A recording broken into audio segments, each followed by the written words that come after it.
عربی میں شہد کی مکھی کو نحل کہتے ہیں۔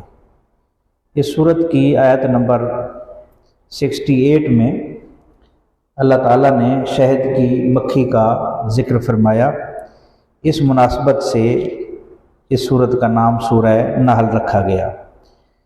شہد کی مکھی کی کچھ خصوصیات ہیں، مثلاً چھتا بنانا، پھر مختلف ذمہ داریوں کی تقسیم، قطرہ قطرہ شہد کا حصول، ایک چھتے میں مسدس شکل کے 20 سے 30 ہزار خانے، ہر خانہ برابر، شہد جمع کرنے کا گودام، میٹرنٹی ہوم بچوں کے پیدائش کے لیے، فضلہ کا سٹور الگ ہوتا ہے، ہزاروں مکھیوں کی ملکہ ہوتی ہے۔ بعض مکھیاں دربانی کے فرائض سر انجام دیتی ہیں، بعض شہد کی مکھیاں نابالغ بچوں کی نگہداشت کرتی ہیں، بعض انجینئرنگ اور چھتے کی تراش خراش پر مامور ہوتی ہیں۔ کسی مکھی کو شہد کی موجودگی کا پتہ چلتا ہے تو خاص قسم کے رقص کے ذریعے سے وہ آ کر نشاندہی کرتی ہے۔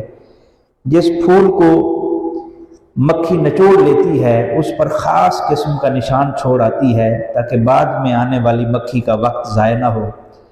اگر کوئی مکھی غلاظت پر بیٹھ جائے یا زہریلا مواد لے کر آئے تو سیکیورٹی کا عملہ اسے روک دیتا ہے اور سزا دیتا ہے۔